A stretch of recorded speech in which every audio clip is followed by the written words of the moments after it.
और आप लोग की आशीर्वाद रही। रितेश भैया आप इधर आ जाइए, आगे आइए। अब पूरा इंडस्ट्री से हमके फोन आई, कल्लू बाबू बहुत बढ़िया काम कर रहा बड़ा। रुको रे भैया सुनो सा, लेकिन रितेश भैया हमार मजबूरी बा कि हम केकरा के आमंत्रित करी। और ये हम हमारे ओम जी भैया, ये हमारे नेताजी, ये भैया के सहयोग से कलुआ तो मेहनत कैले ही बा, लेकिन घर घर 4-5 लोग कहता कि सामूहिक विवाह जितना समय भैया ने अपना दिया है, आज भैया अपना खातिर केहू के समय नहीं किया, लेकिन दूसरा खातिर जितना भैया ने समय दिया है, अपना शरीर जलाया है, अपना बिजनेस छोड़ के इनकी पूरी टीम, दिल से हम बहुत बहुत धन्यवाद ओम जी भैया करब। ओम जी भैया खातिर जोरदार ताली बजा दी लोग। और रितेश भैया हमने के बीच में बानी, फटाक से एकदम होके हम गाना गावे खातिर नहीं बोलैले, लेकिन हाई लोग कहता लोग। और हमरा एक फोन पर हम मिले गए भैया से, लजाते लजाते कहनी कि भैया यहाँ के हमारे दिल के बात जान के नहीं कलन कल्लू बाबू, तू अच्छा करो या बुरा करो भाई हवा, तू जौन करबा अच्छा करबा, हम तोरा साथे बनी। और आज देखिए रितेश भैया मेरे साथ हैं। बक्सर के धरती पे आपके आवे खातिर दिल से बहुत बहुत धन्यवाद। बहुत बहुत धन्यवाद हमारा घर के, हमारा बक्सर के भाई लोग के प्रणाम बा। और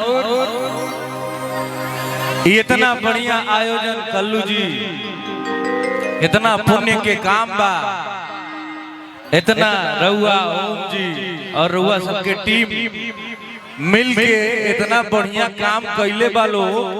एक बार तनी जोरदार ताली बजा के धन्यवाद कर जाओ हमनी के। आजकल सब केहू अपने में परेशान बा, बाकी ना के दूसरा खातिर सोचता, जे सोचता ओकरा के अप्रिशिएट करे के चाहिए, ओकर मनोबल बढ़ावे के चाहिए। आप लोग के बहुत बहुत साधुवाद, बहुत बहुत धन्यवाद। ऐसे ही समाज खातिर काम करत रही जा, ऐसे ही भोजपुरी के नाम बुलंदी तक पहुंचत रहो। ऐसे ही भोजपुरिया परिवार एक मंच पर एकजुट होकर अपना परिवार के सदस्य होके के सबूत देवे, ये मन में कामना बा। का हो भैया,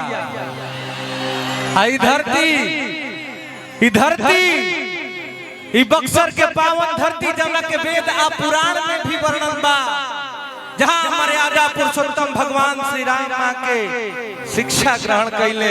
इतना पावन धरती के भैया तू लोग के गोड़वा छू के गोड़ लागत नहीं, जोरदार ताली बजा के आशीर्वाद दिलो। ए पावन धरती पर रउआ सब रहे नहीं जा, कितना भाग्य के बात बा। जौना धरती पर देवता भी आवे खातिर तरसेलन। ए महान ए पावन बक्सर धरती के हमार दोनों हाथ जोड़ के प्रणाम बा। बोली जय श्री राम, जय श्री राम, जय श्री राम। वाह, ई ना भाई भैया ई बाघावा के बाघ जिला बक्सर हो। और कलाकार के जितना प्रेम हमनी के कलाकार एक जिला एक घर के ना है। यहाँ के सासा परसथुआ कोचस, लेकिन ना भैया देखा भाई, आज भोले सासाराम परसथुआ कोचस दिनारा हो गइल बा, लेकिन शुरू में साहबादे रह। और हमनी के साहबादे न रहे हो, एगुड़े न बानी जाए, एगुड़े घर के न हो। पूरा हिंदुस्तान हमनी के प्यार करेला।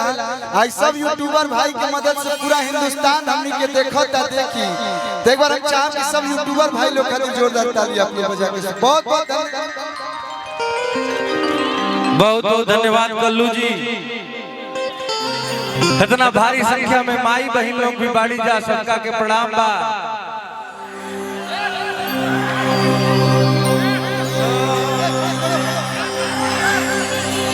भगवान श्री राम के धरती से बहुत पुरान नाता रहल बा। तो एक बेरी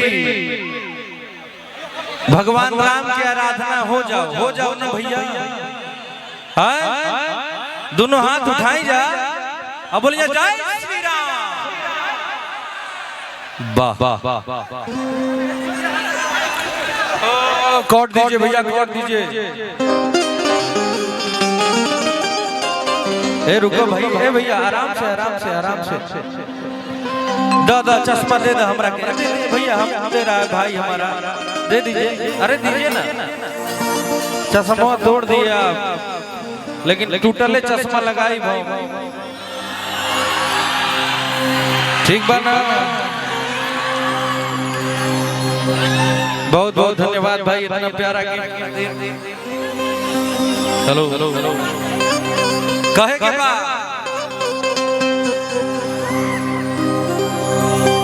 कि जो जगत पिता परमात्मा है,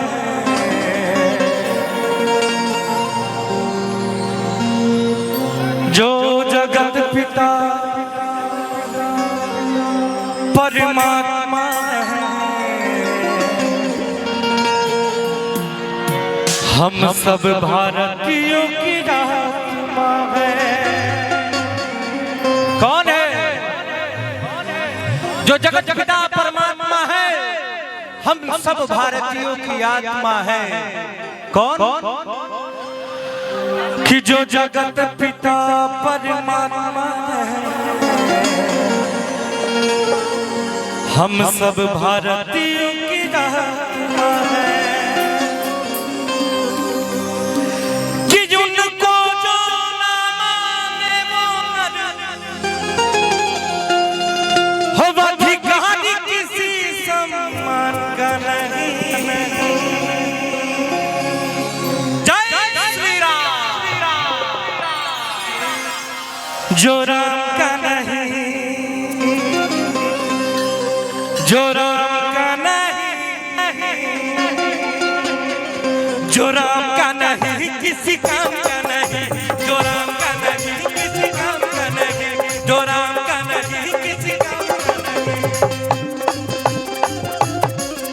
जो जगत पिता परमात्मा है, हम सब भारतीयों की आत्मा है।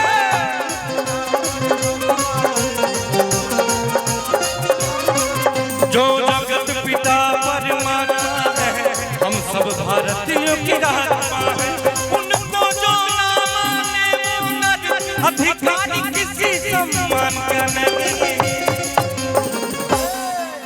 जो राम का नहीं, जो राम का नहीं, जो राम का नहीं किसी काम का नहीं, जो राम का नहीं किसी काम का नहीं, जो राम का नहीं किसी काम का नहीं, जो राम का नहीं किसी काम का नहीं। भैया बोलिए सियावर रामचंद्र की।